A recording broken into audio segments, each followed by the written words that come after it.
To understand how the Museum of Modern Art rose in Manhattan in 1929, mere days after the stock market collapsed, you must begin not with a board of trustees or an avant-garde painter, but with a girl born in Providence, Rhode Island, in 1874. Abby Green Aldrich was the daughter of Nelson W. Aldrich, one of the most powerful Republican senators of the Gilded Age.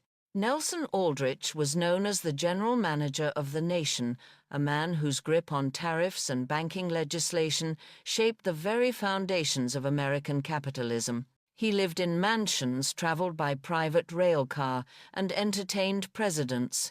His daughter grew up in this orbit of power, but Abby was restless. Providence offered society balls, etiquette lessons, and the prospect of marriage to another wealthy man. Abby wanted more. She devoured books, learned French, studied history. She was particularly drawn to ideas that looked outward toward Europe, toward art, toward cultures that her father dismissed as luxuries. Unlike many society daughters, Abby had the benefit of travel. Her father brought the family to Europe regularly, and Abby walked through the Louvre and the National Gallery. She learned to recognize old masters, but she also felt stirrings of something else, curiosity about what art might mean in her own age. In 1901, Abby married John D. Rockefeller, Jr., son of the oil titan whose fortune dwarfed even her father's. The Rockefellers were Baptists, conservative, wary of ostentation. John, Jr., was dutiful, pious, and cautious with money. Abby, lively and curious, represented contrast. The marriage was both alliance and challenge. Abby became part of the most scrutinized family in America, where every charitable gift and every public step carried weight. She was expected to conform to the Rockefellers' restrained domestic culture, devotion to family modesty, suspicion of frivolity. Yet Abby was not content to host teas. She raised 6 children, but she also began to carve her own identity. Where John Jr. gave to universities and churches, Abby gave to settlement houses and artists. She started collecting prints, drawings, and eventually paintings not of the Dutch masters or English portraitists her peers preferred, but of living artists whose names puzzled guests. The 1,910 seconds were a time of upheaval in art. In New York, the Armory Show of 1913 introduced Americans to Cubism and Fauvism, scandalizing critics with Picasso, Matisse, and Duchamp. Reviewers called it degenerate, incomprehensible, even dangerous. But Abby was intrigued. She visited galleries downtown away from the marble Fifth Avenue salons. She befriended dealers like Alfred Stieglitz, who promoted Georgia O'Keeffe and American modernists. She began to buy small works, prints, watercolors, oils that represented this new energy. At home, she hung them in modest rooms, sometimes clashing with the Rockefellers' traditional decor.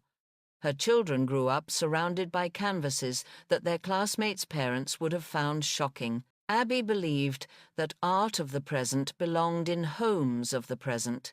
By the early 1,920 seconds, she was lending her growing collection to exhibitions. Critics began to notice her daring taste.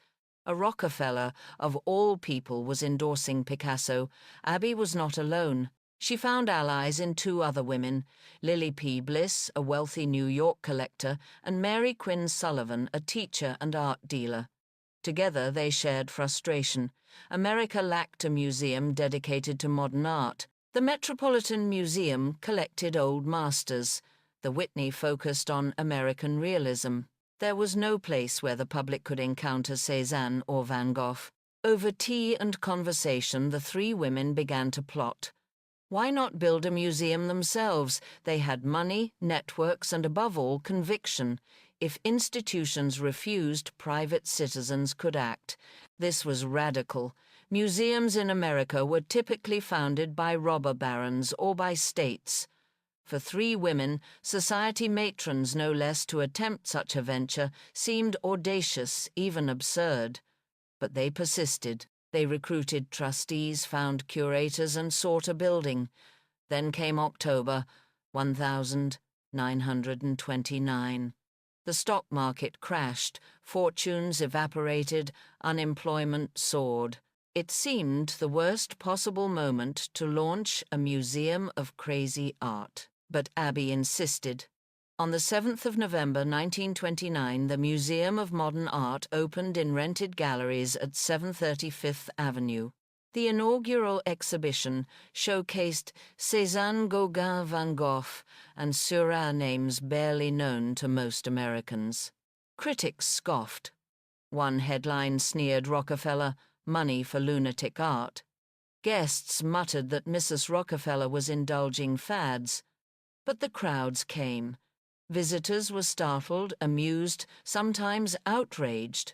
They saw colors and shapes unlike anything in the Met. Abby walked through the galleries with quiet satisfaction. She had planted a flag. Modern art, once confined to obscure studios, now had a home in Manhattan. Not everyone approved. John D. Rockefeller, Jr. disliked modern art, preferring serene landscapes and religious themes. He tolerated Abby's interests but did not share them. At times he worried that his wife's association with ugly paintings might damage the Rockefeller name. Their children, however, absorbed her enthusiasm. Nelson Rockefeller, future governor of New York, would become a lifelong champion of modern art collecting with zeal and supporting MoMA as trustee. David Rockefeller, future head of Chase Manhattan Bank, also inherited her taste. Abby's passion seeded a dynasty of patrons. Within the Rockefeller family, she was sometimes an outsider, but in cultural history, she became central. Through the 1,920 seconds Abby continued to acquire. She bought Picassos when they were unsellable, Matisses when critics dismissed them as childish, Van Goghs when they seemed mad. She hosted viewings in her living room, inviting skeptics to see. She also cultivated relationships with artists. She corresponded with O'Keeffe, supported Diego Rivera, and encouraged young American modernists. She saw modern art not as foreign import, but as international language, one that America needed to join. By the late 1,920 seconds, her collection included dozens of pieces that would later become icons. At the time, they were risky bets. For Abby, they were convictions. The trio, Abby Bliss Sullivan, formalized their plans. They established a board, recruited curators, and set fundraising targets. They envisioned not a salon but a full institution with exhibitions, archives, education. Abby used her Rockefeller name strategically. Though she did not flaunt wealth, she leveraged connections. Donors followed her lead, reassured by her reputation. Critics who dismissed the art still respected the family. She turned privilege into leverage for risk. By 1929, the pieces were in place. The crash almost derailed them, but Abby argued that precisely in hard times, society needed art that spoke to present anxieties. The doors opened and MoMA began. For Abby, the museum was not only public project but personal gamble. She staked reputation, marriage, harmony, even social standing. In conservative circles, modern art was seen as scandalous, indecent, but Abby believed it was honest. She once wrote, "Art must be of our time, otherwise it is museum dust." That conviction drove her to defy convention. She was not a trained curator, not a painter, not even a critic. She was in society's eyes simply a wife. But she became something else, a founder. By the end of the 1,920 seconds, Abby Aldrich Rockefeller had set in motion forces larger than herself. She was still seen by many as eccentric, but she had opened doors that could not be shut. MoMA existed. Modern art had foothold, and an heiress once expected only to host teas had rewritten what women with wealth could do. When the Museum of Modern Art first opened its rented rooms on Fifth Avenue in November 1929, it was a fragile seed. It had no permanent collection, no endowment, and only 3 determined women pushing it forward: Abby Aldrich Rockefeller, Lily P. Bliss, and Mary Quinn Sullivan. They were called the Daring Ladies. Their pact was simple but audacious. They would establish a museum that did not look backward to Rembrandt or Raphael, but forward to Picasso, Matisse, and the artists still alive. In America, this was unheard of. Museums were temples to the past. They rarely risked the present. Bliss, wealthy from her family's fortune in textiles, had already gathered a formidable collection of Impressionist and Post-Impressionist art. Sullivan, a teacher-turned-dealer, supplied expertise and connections. Abby brought the Rockefeller name, the social credibility, and her stubborn conviction that art belonged to the living. Together they rented a space in the Heckscher Building at 730 Fifth Avenue. They had little staff, a tiny budget, and no guarantee of survival. But they had faith. The timing seemed disastrous. The stock market crash had occurred only days earlier. Banks failed, breadlines grew, and millions lost jobs.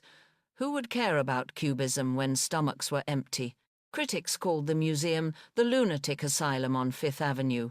Newspapers scoffed Mrs. Rockefeller's mad pictures, yet the public came. Curiosity and outrage proved magnetic. Visitors packed the galleries, some to sneer, others to marvel. The inaugural show, Cézanne, Gauguin, Van Gogh, Seurat, was revelation. For many Americans, it was the first time they had seen these names in person. Paintings once dismissed as foreign eccentricities now confronted New Yorkers face to face. Abby walked the galleries quietly, watching reactions. Some laughed, some argued, some stared in wonder. This was the point art that provoked art that mattered. The Depression forced pragmatism. The museum could not rely on ticket sales or government aid. Abby leveraged her network, soliciting donations from friends and acquaintances. She hosted teas and dinners, persuading society patrons that modern art deserved attention. She also gave from her own pocket. Though the Rockefellers practiced philanthropy cautiously, Abby diverted personal funds into MoMA. She considered it investment, not in art objects, but in cultural future. The Depression years also shaped MoMA's identity. With limited means, the museum focused on exhibitions rather than acquisitions. It borrowed works from collectors' staged shows that introduced movements rather than amassing treasures. This flexibility gave it dynamism. By 1931, MoMA staged its first major coup, a retrospective of Henri Matisse. Critics were divided, some declared it brilliant, others monstrous. But attendance soared. For the first time, an American museum presented Matisse not as curiosity, but as master. Then came a show of Picasso in 1939, another thunderbolt. Americans confronted Guernica and Cubist portraits that seemed both shocking and magnetic. Visitors debated furiously. Newspapers printed cartoons mocking the fractured faces. But MoMA had placed Picasso at the center of American consciousness. Abby knew these were milestones. She wrote to friends that she wanted her children's generation to see art of their own time, not only of centuries past. She wanted MoMA to make America modern. From the beginning, Abby insisted that MoMA not be elitist. She pushed for educational programs, tours for school children, affordable catalogues. She believed that art should reach beyond wealthy collectors. In the 1,930 seconds, the museum began film programs, architecture, exhibits, photography shows. It expanded the definition of art beyond painting and sculpture. Abby supported these initiatives, seeing them as ways to connect modernism to everyday life. This inclusivity was radical. The Met still treated decorative arts as minor. MoMA displayed chairs, buildings, posters, even household objects as design worthy of study. Abby believed modern art was not only on canvas, it was in the world around. John D. Rockefeller Jr. remained skeptical. He preferred serene landscapes, religious themes, moral clarity. He donated to the Met, not MoMA.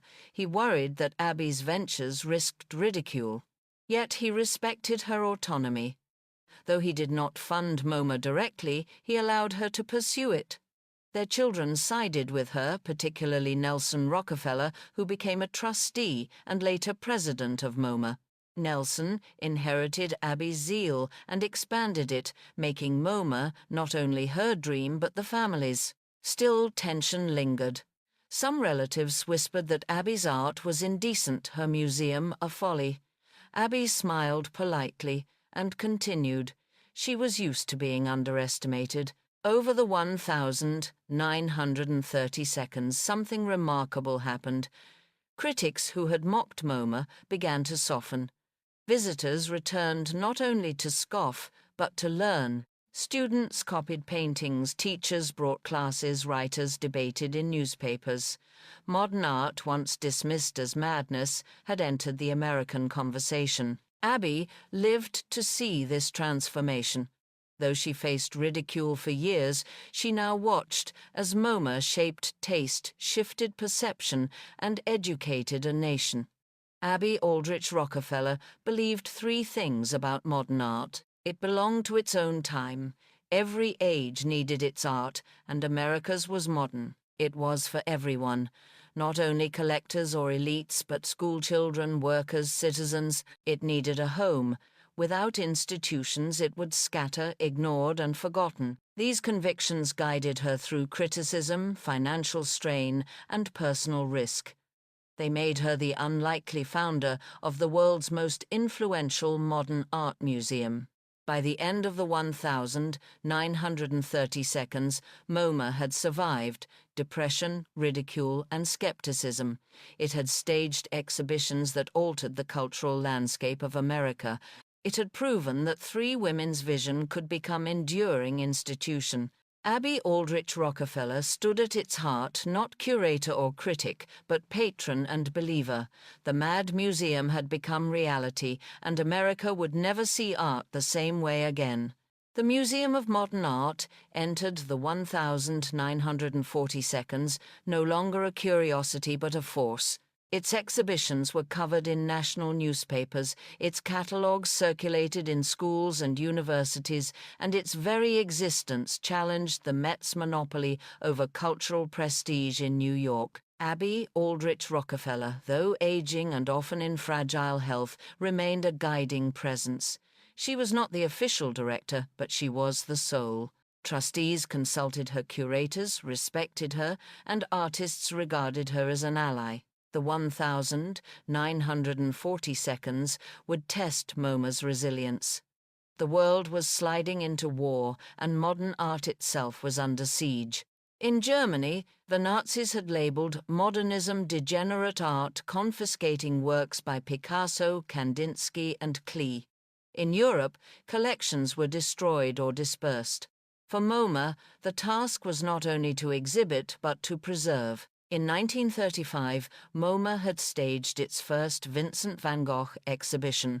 By the 1,940 seconds, Van Gogh was no longer obscure, but his reputation in America was still developing. Abby pushed for a major retrospective, convinced that his work embodied modernism's emotional intensity. The exhibition stunned visitors. They crowded into galleries to see Starry Night the Bedroom at Arles Wheatfield with crows.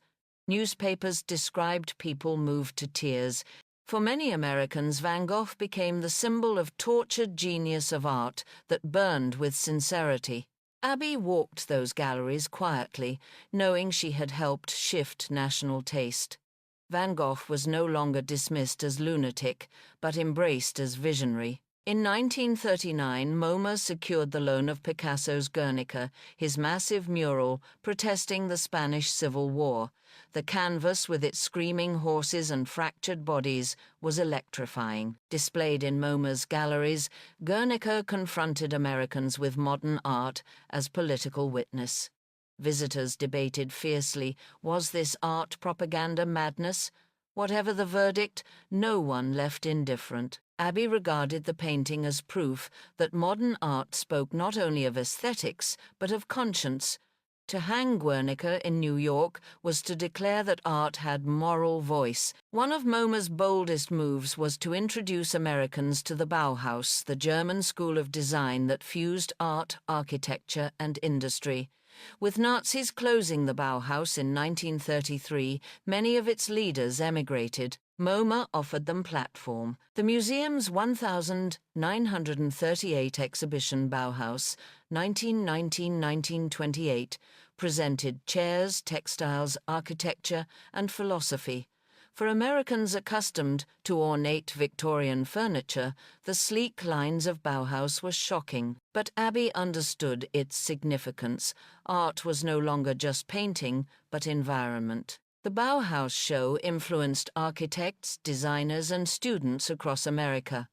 The streamlined modernism that would shape post-war skyscrapers found its roots here in a MoMA gallery fueled by Abbey's vision. Under Abbey's encouragement, MoMA expanded beyond painting and sculpture.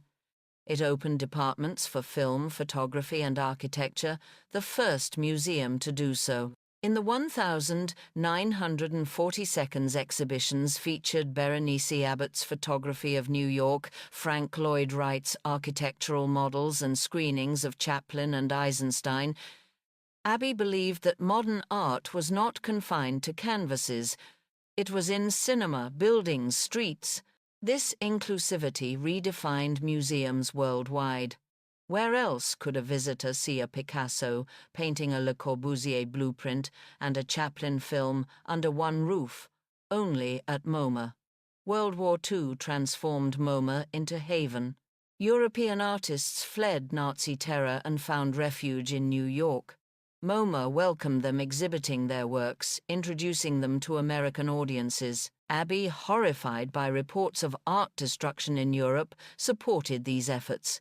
She hosted gatherings, purchased works, and reassured exiled artists that their voices mattered. MoMA became more than museum. It became lifeboat for modernism. When Europe burned, New York sheltered. And when the war ended, America, not Europe, had become modern art's capital. The 1,940 also witnessed the rise of American artists.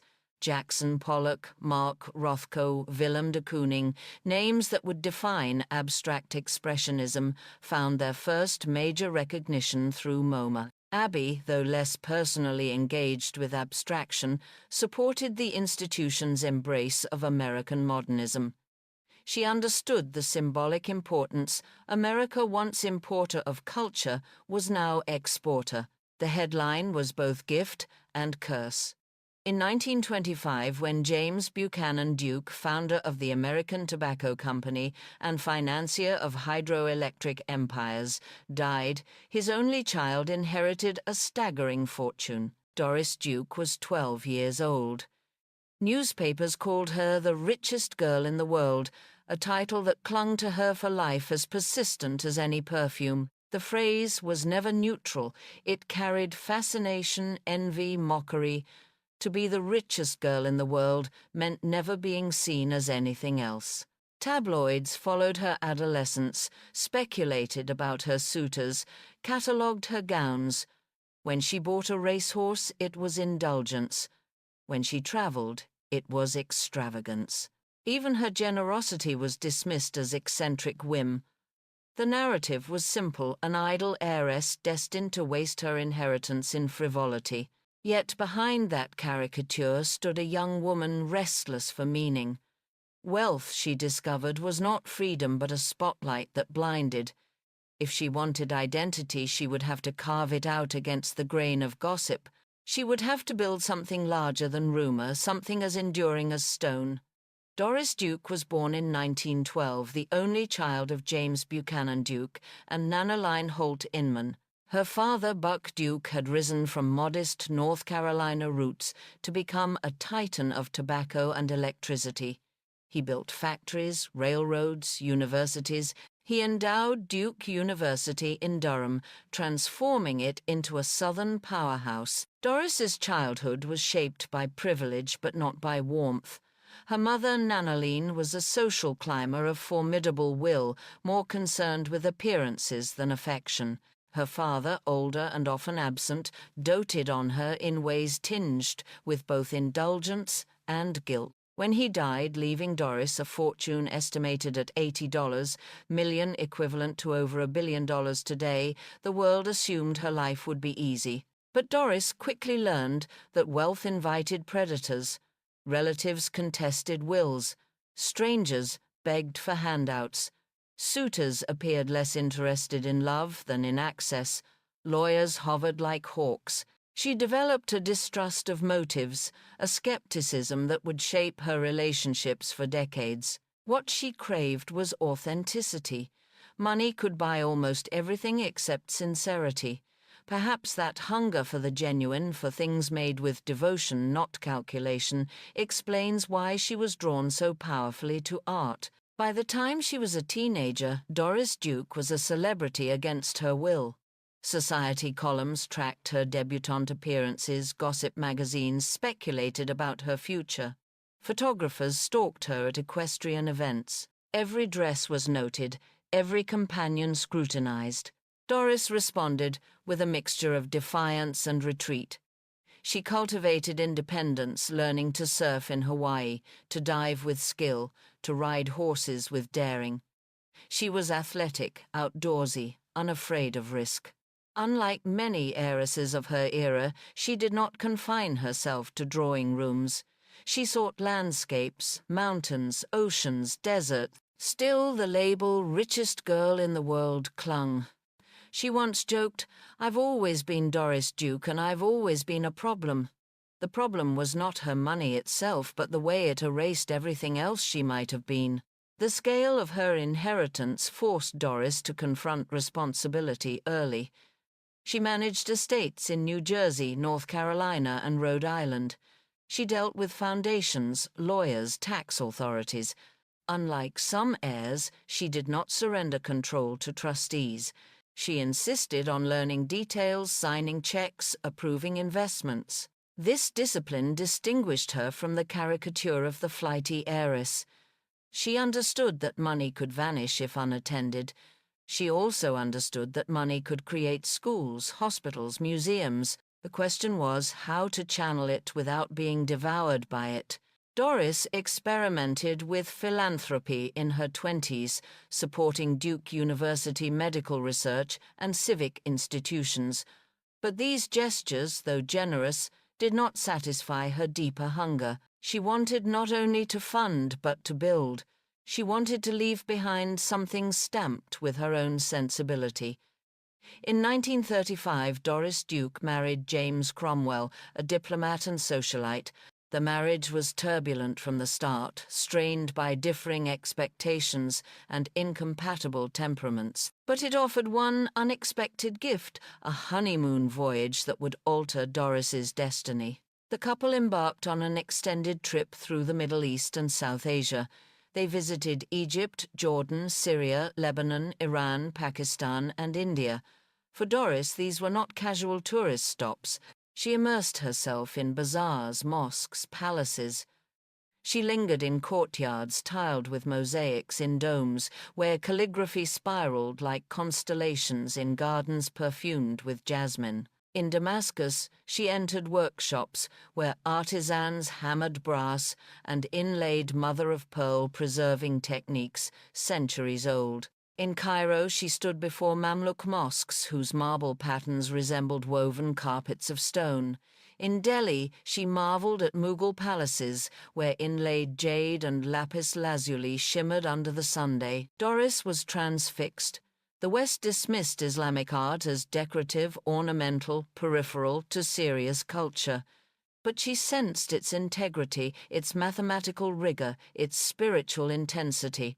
These were not trinkets, they were cosmologies rendered in geometry and color. She bought textiles, tiles, jewelry. She filled trunks with objects that spoke to her. What began as souvenir collecting grew into vocation.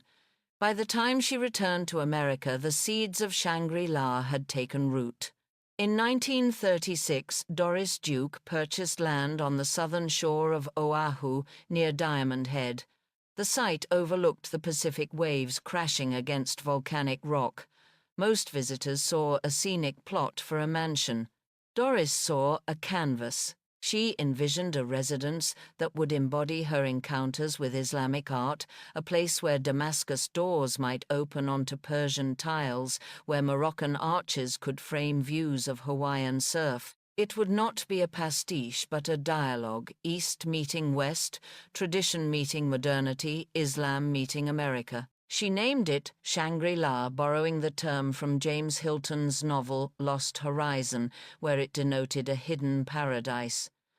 To Doris, Shangri-La would be not escape, but synthesis, a retreat where cultures converged. Construction began with architects who were astonished by her demands. She wanted Syrian rooms, transplanted Mughal ceilings, reconstructed Moroccan fountains installed. She hired craftsmen from across the Islamic world, bringing them to Hawaii to ensure authenticity. The process was expensive, arduous, unprecedented, but Doris insisted Shangri-La was not to be imitation, it was to be preservation. Society laughed. Newspapers called Shangri-La eccentric, bizarre, even absurd.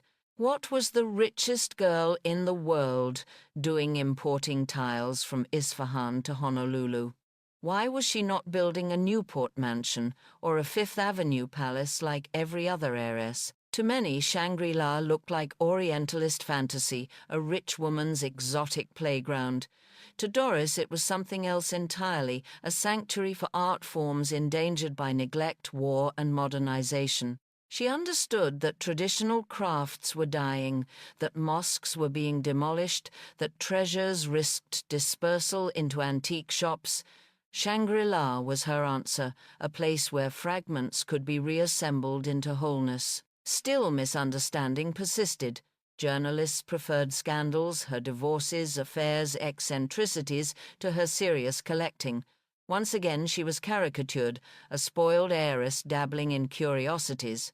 The depth of her commitment, the rigor of her research, were invisible to the public eye. Yet Doris Duke pressed on. She returned repeatedly to the Middle East and South Asia, acquiring not only objects but friendships with artisans. She financed restorations of mosques, sponsored apprenticeships, encouraged continuity of tradition. She kept meticulous records documenting provenance, technique, cultural context. Unlike some collectors who stripped artifacts of meaning, Doris sought to preserve context. When she purchased an entire room from Damascus, she did not scatter its panels across different houses. She rebuilt the room in Shangri-La, preserving its unity. She believed that art must be encountered as environment, not as isolated fragments. In this philosophy, she was ahead of her time. Later, curators would emphasize immersive experiences, reconstructed environments, cross-cultural dialogues. Doris Duke was already practicing them in the 1,930 seconds and 40 seconds, decades before they became fashionable. By the late 1,930 seconds, Doris Duke had begun to articulate a vision that would outlast her marriages and scandals. She would use her fortune to safeguard beauty that the West undervalued, to offer sanctuary to traditions the modern world threatened. Shangri-La was the first manifestation, but she was already imagining more foundations, museums, networks of preservation. The richest girl in the world was quietly becoming a custodian of the world's art.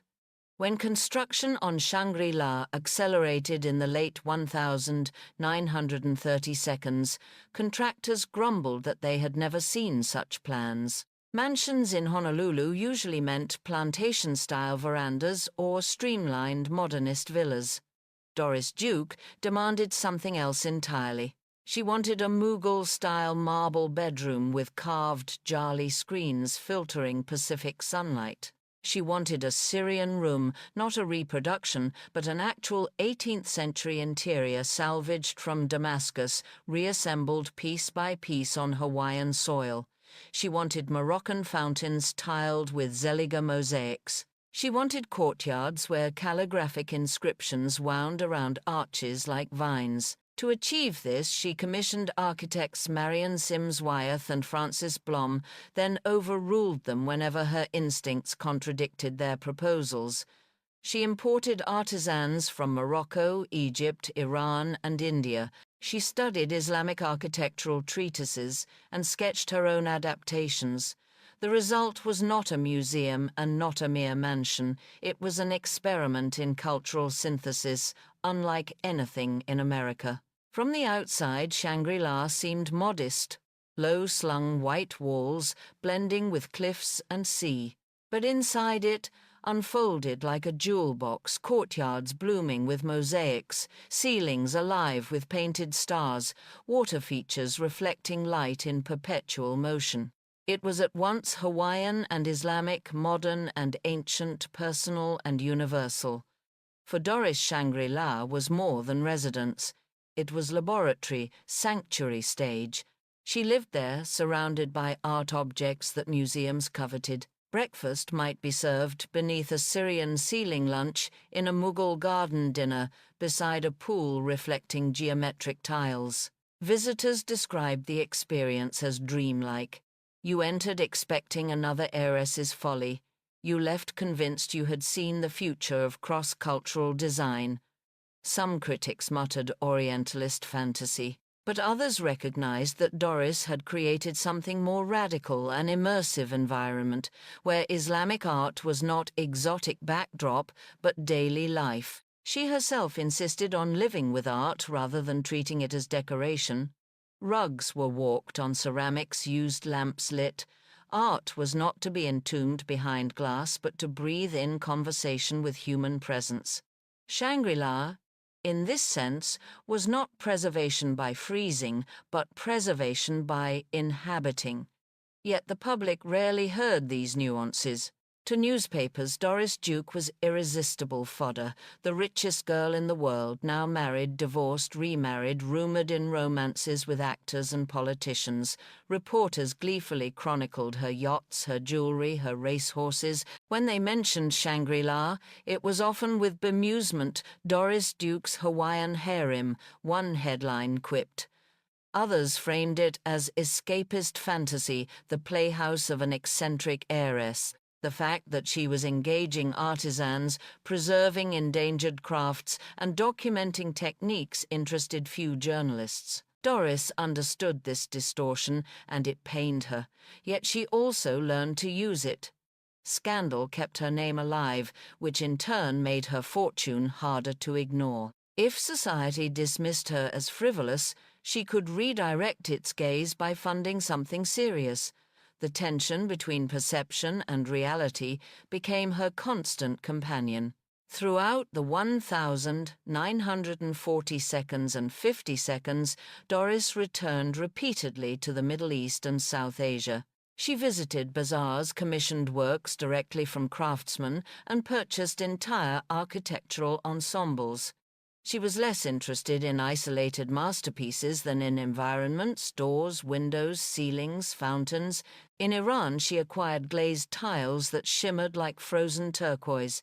In India, she studied Mughal pietra dura, commissioning inlaid marble panels for Shangri-La's garden. In Syria, she rescued wooden panels at risk of destruction from urban redevelopment.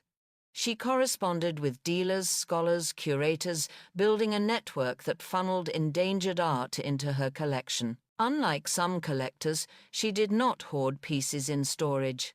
She integrated them into Shangri-La's architecture, ensuring they remained visible and functional. A tile panel might become a wall, a carved wooden door might swing open daily, a fountain might gurgle in the courtyard.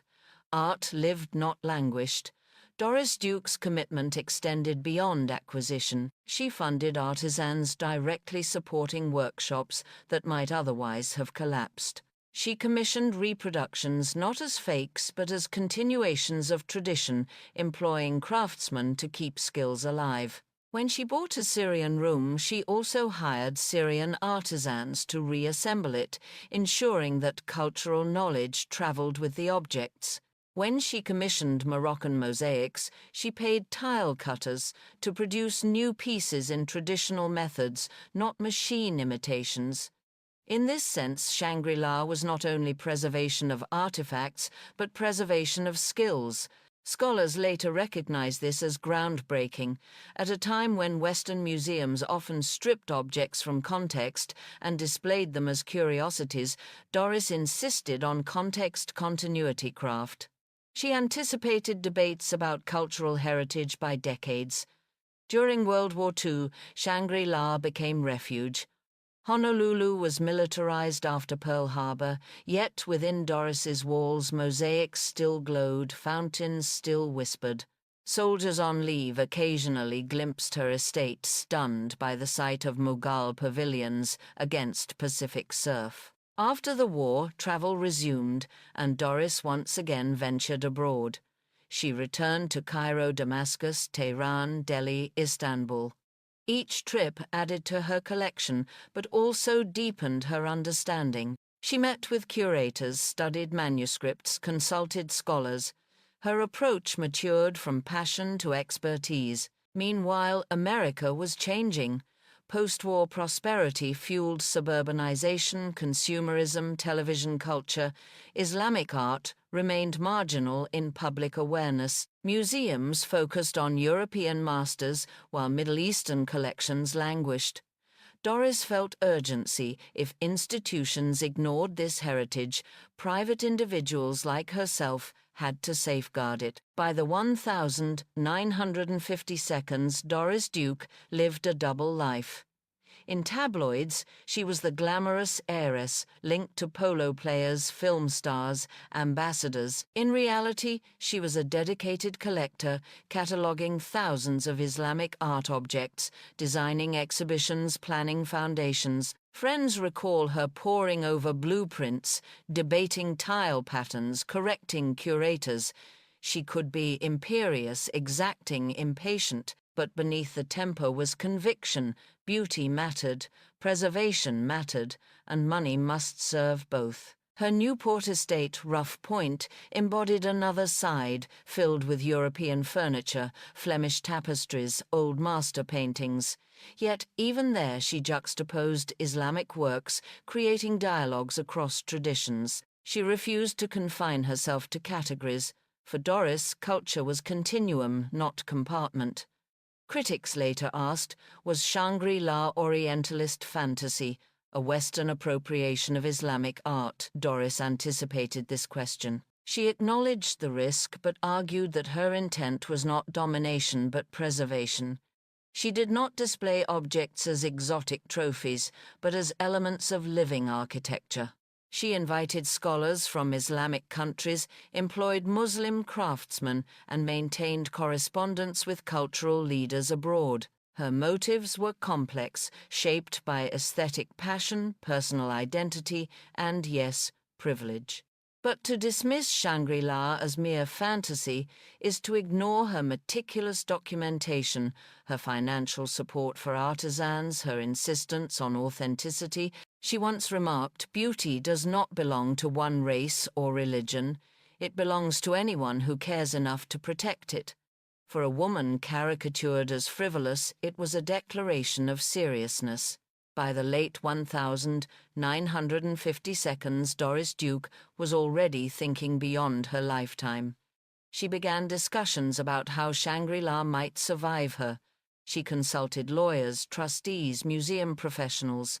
She considered endowing a foundation specifically for Islamic art, a radical idea in America, where few institutions prioritized it. The outlines of what would later become the Doris Duke Foundation for Islamic Art began to form.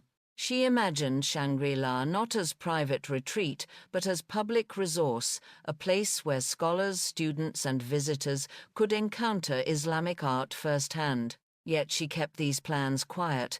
To announce them publicly would have invited mockery, perhaps even opposition.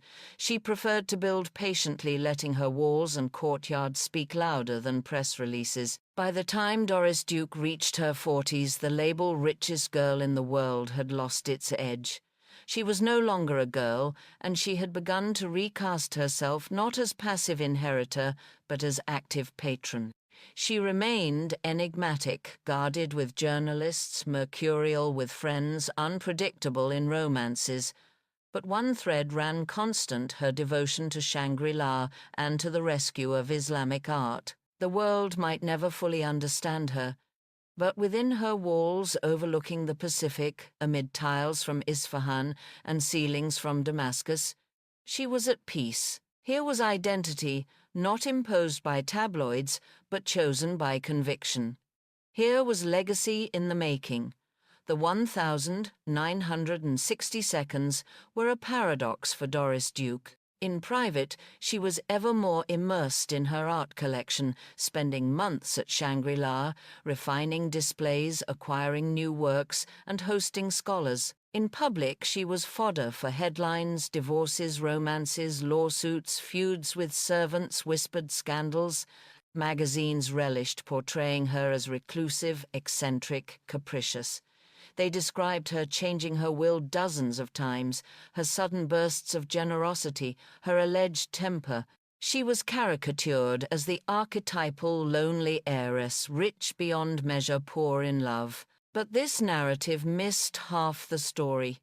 Behind the curtain, Doris was laying foundations for a cultural legacy unprecedented in America. She was turning Shangri-La into a laboratory of preservation and a sanctuary for Islamic art. The 1,960 seconds were also years of geopolitical upheaval. The Middle East was convulsed by wars, coups, decolonization. Heritage sites suffered neglect, destruction, or looting. Doris saw these losses not abstractly, but concretely. Workshops she had once visited, now shuttered, monuments, crumbling artisans displaced. Her response was acceleration.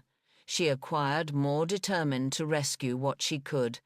Dealers, knowing her passion, brought her rare pieces, carved marble hallis from India, Ottoman ceramics, Persian carpets, Syrian furniture. She bought not only for beauty, but for survival, convinced that if she did not, the pieces might vanish into oblivion. At Shangri-La, she incorporated them into new wings and courtyards.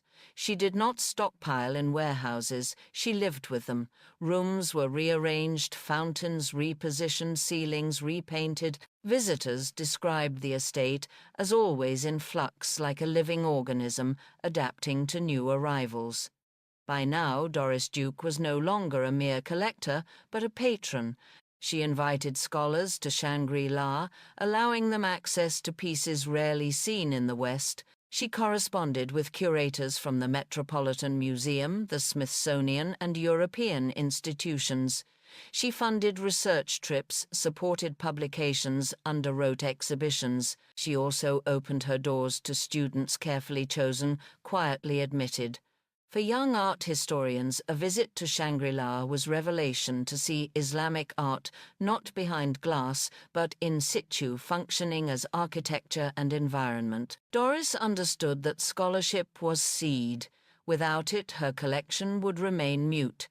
With it, it could speak across generations. In this, she anticipated the later mission of her foundation to make Shangri-La a center for education, not mere spectacle. Yet tabloid stories continued to overshadow her serious pursuits. Her brief marriage to Dominican playboy Porfirio Rubirosa fueled gossip. Her romances with surfers and athletes provided endless copy. Lawsuits with former employees painted her as tyrannical. Neighbors complained about her privacy walls, her dogs, her security. To the public, she seemed erratic. To those who worked with her on art, she was demanding but visionary. They recalled her poring over tile samples at midnight, adjusting lighting angles, correcting catalogue entries. She might cancel a dinner out of pique, but spend hours ensuring a Syrian ceiling was restored with accuracy. This duality, frivolous heiress to outsiders, serious custodian to insiders, defined her midlife. She lived in tension between spectacle and substance, and she rarely bothered to correct misconceptions. Perhaps she preferred underestimation. It gave her freedom to work unobserved. By the late 1960s, Shangri-La had become less a private home than a quasi-museum. Doris commissioned detailed inventories, professional photography, and conservation reports. She arranged objects in sequences that told stories, Mughal halis beside Indo-Persian carpets, Moroccan zellige mosaics leading into Syrian interiors. Visitors described the uncanny effect, stepping from a Hawaiian garden into a Damascus drawing room, from Pacific surf into Persian geometry. Shangri-La collapsed geography, collapsing also the West's assumptions of hierarchy. Here, Islamic art was not marginal, but central, not curiosity, but cosmos. Unlike most collectors, Doris refused to isolate masterpieces. She believed that ordinary objects, a brass ewer, a ceramic bowl, a carved doorframe, revealed as much as imperial commissions. She democratized her collection, elevating craft alongside art.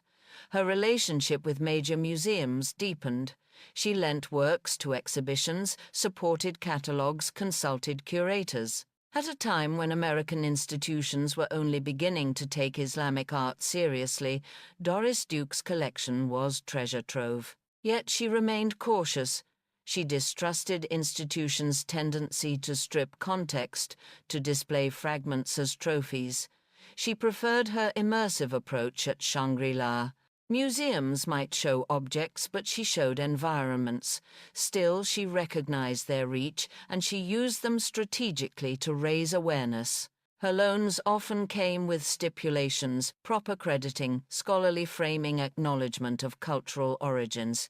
She wielded her patronage as leverage to demand respect. By the 1972nd, academic critiques of Orientalism had emerged, questioning Western collectors' motives. Some scholars lumped Doris Duke into the category of wealthy Americans exoticizing the East. She did not respond publicly, but her actions offered rebuttal. She funded Islamic art scholarships, employed Muslim conservators, and supported cultural initiatives in Islamic countries.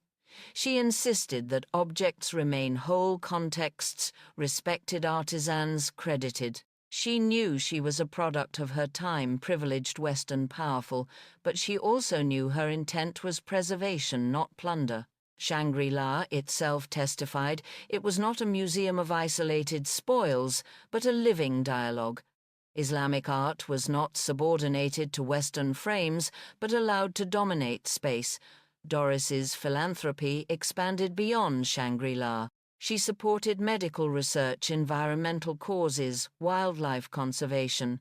She funded AIDS research in the 1980s long before it was fashionable.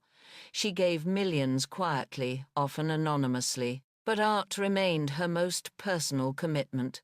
Other causes mattered, but Shangri-La was her soul. When illness or scandal drove her into retreat, she returned to its mosaics, fountains, and domes. There she found coherence. By the late 1970s and 80s, Doris Duke was an aging figure, eccentric recluse, to tabloids patron saint, to art historians. She continued to acquire, though less aggressively. She focused more on conservation, restoration, and planning for the future. She quarreled with trustees, revised her, will repeatedly distrusted even close associates. Yet she also worked meticulously on ensuring Shangri-La would become public resource. She endowed her foundation with clear instructions: preserve the estate fund, Islamic art, educate. She knew her reputation might never be rehabilitated in tabloids, but she hoped that future generations would see through the gossip to the legacy. By the time she entered her 70s, Doris Duke had amassed one of the world's largest private collections of Islamic art, over 4,500 objects spanning centuries and regions. Shangri-La was unlike any estate in America, a living museum of Islamic design in Hawaiian paradise. Her fortune, once symbol of idle wealth, had been transformed into cultural capital. She had turned inheritance into preservation, gossip into guardianship. She had rescued traditions at risk of erasure, and she had planted them in American soil. The richest girl in the world had become at last something richer, a custodian of worlds.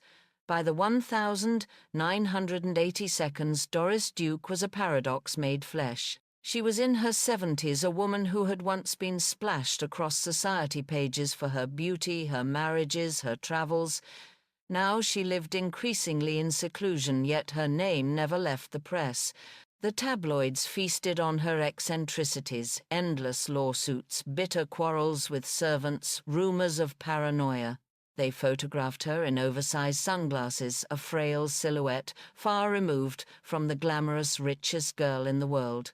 Journalists wrote of her changing her will dozens of times, of alienating friends, of a lonely heiress surrounded by lawyers. But beneath these headlines another Doris persisted, the meticulous custodian of Shangri-La, the patron planning a legacy.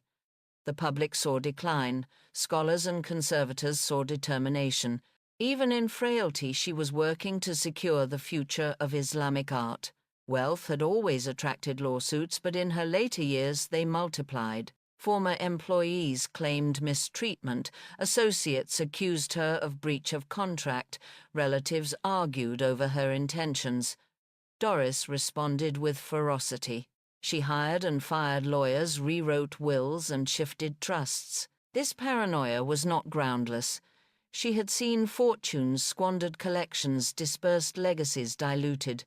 She feared that Shangri-La, without her vigilance, might be carved up, its treasures auctioned.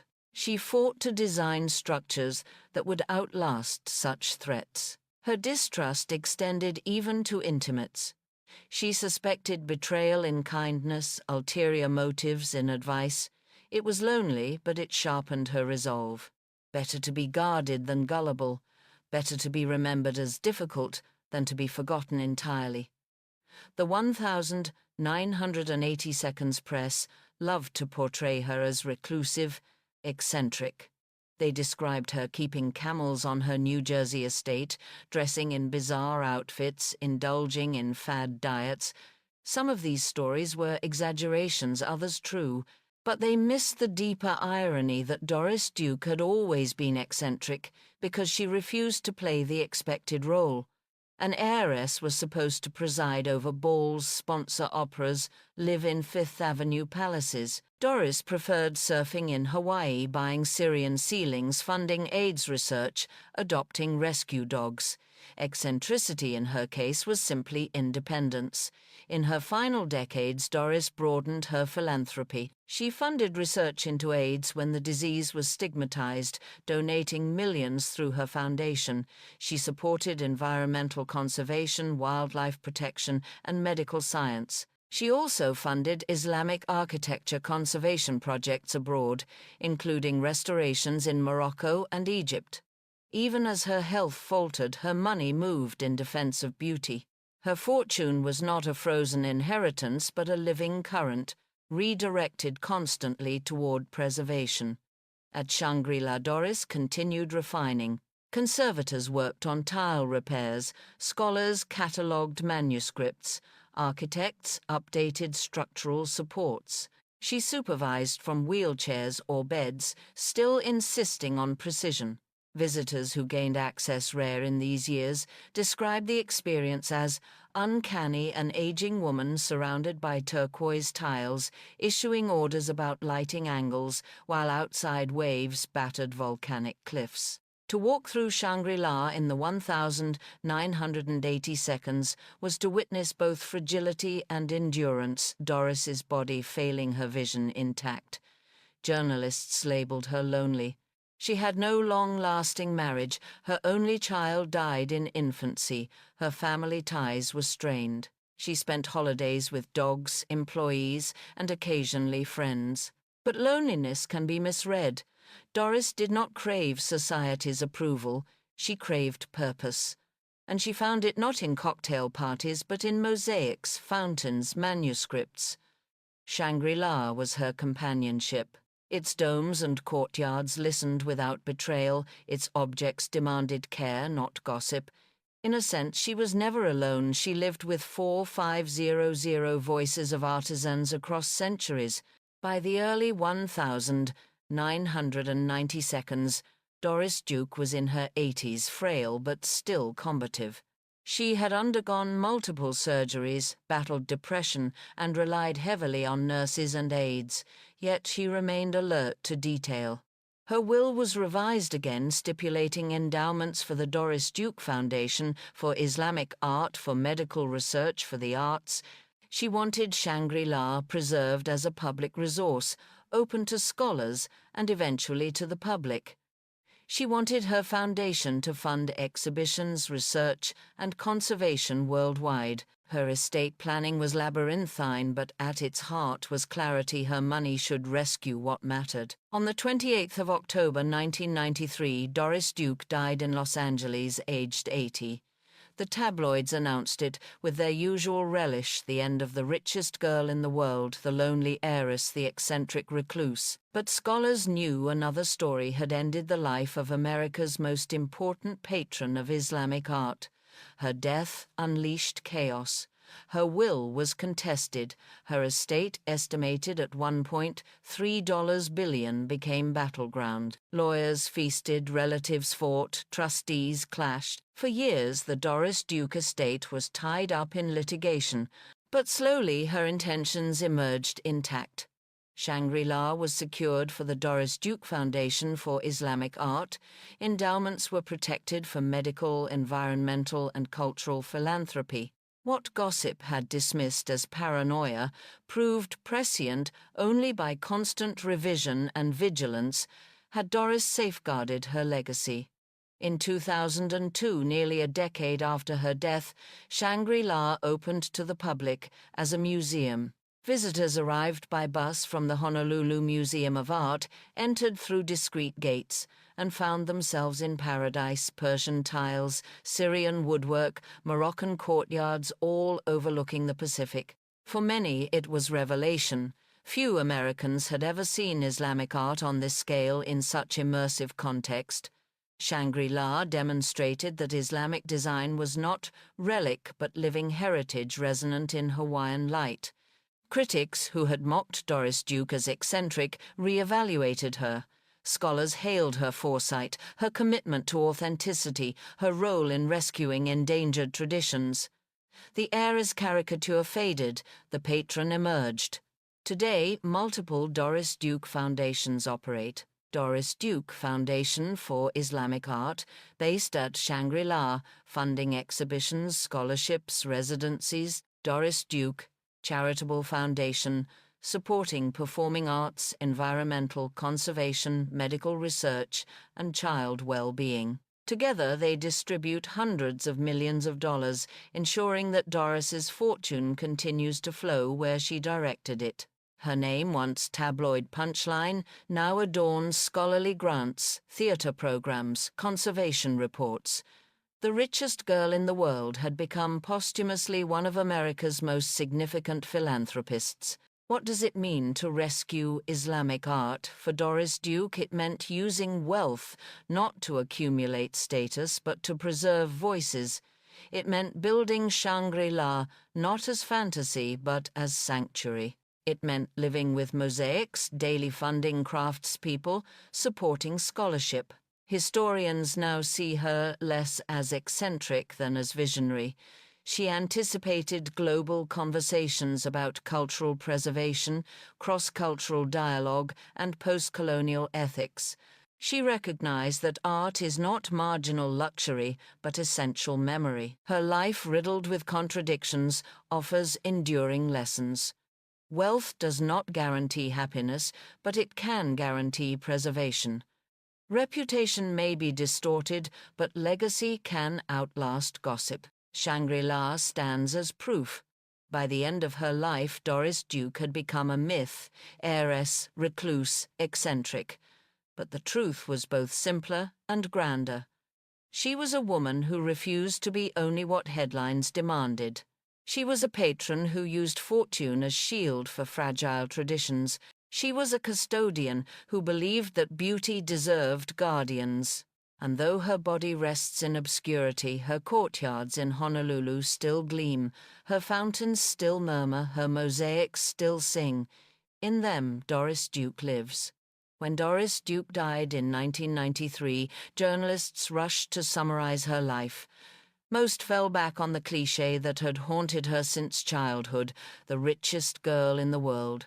Obituaries lingered on scandals, romances, lawsuits, eccentricities, far more than on mosaics or manuscripts. To the casual reader, she remained an enigmatic recluse, a lonely heiress with too much money and too few friends. But time is a curator.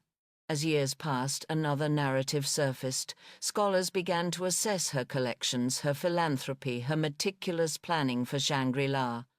They discovered not a caricature, but a patron. They saw that Doris Duke had spent 6 decades quietly rescuing traditions that museums neglected and the public ignored. Her reputation began to shift. She was not simply a headline, she was a steward of heritage.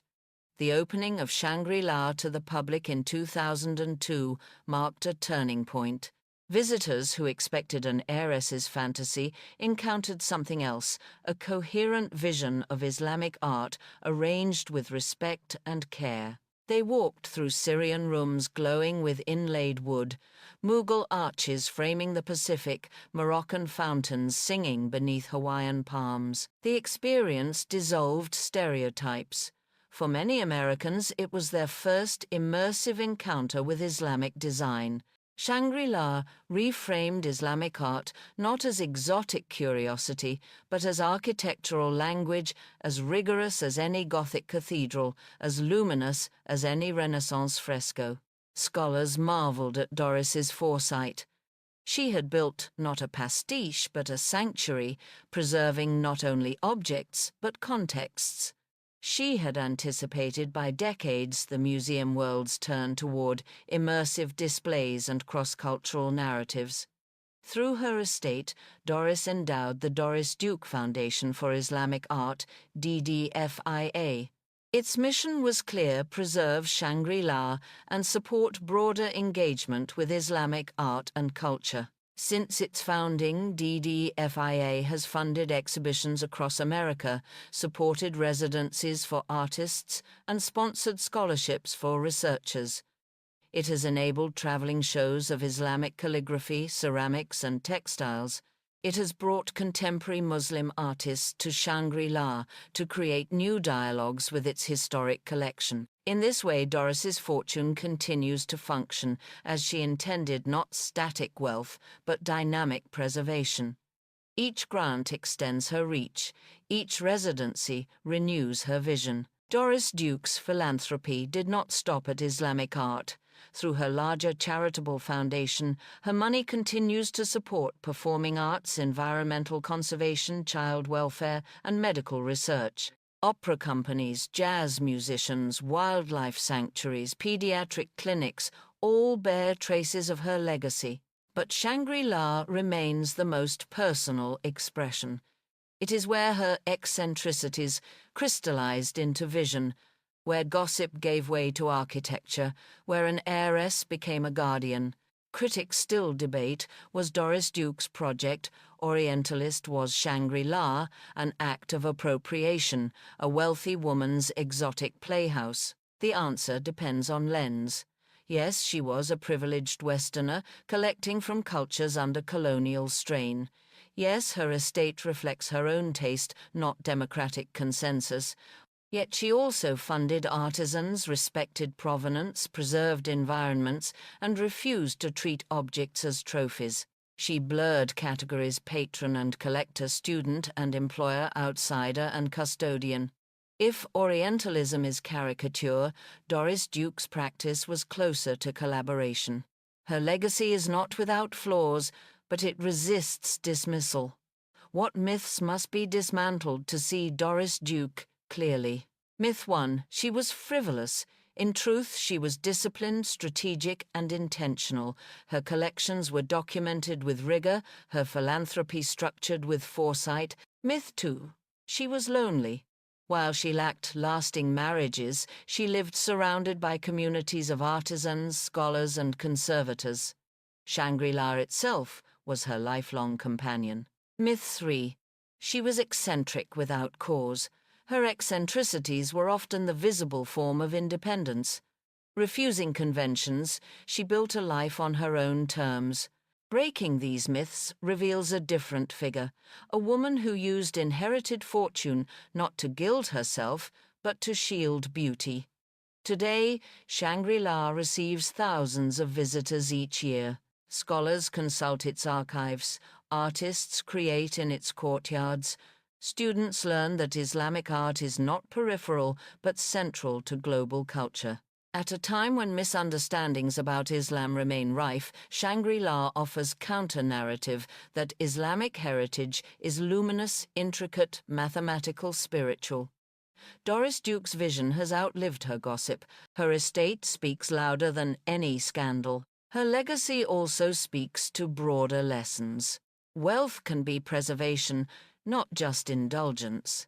Identity can be chosen, not dictated. Art can be bridge, not wall. Stand on the terrace of Shangri-La at sunset. The Pacific glows gold. The calligraphy on tiles catches light. The fountains murmur. You are in Hawaii, yet also in Damascus, Delhi, Fez. Cultures converge, distances collapse. This is Doris Duke's achievement, not escape from reality, but reweaving of worlds. She turned inheritance into stewardship, loneliness into sanctuary, scandal into legacy. She rescued Islamic art not by locking it away, but by giving it home. The richest girl in the world has become in memory something else. The woman who proved that beauty deserves guardians, that preservation is a daily verb, and that art, like water, must be allowed to flow. That is the meaning of Shangri-La and the rescue of Islamic art.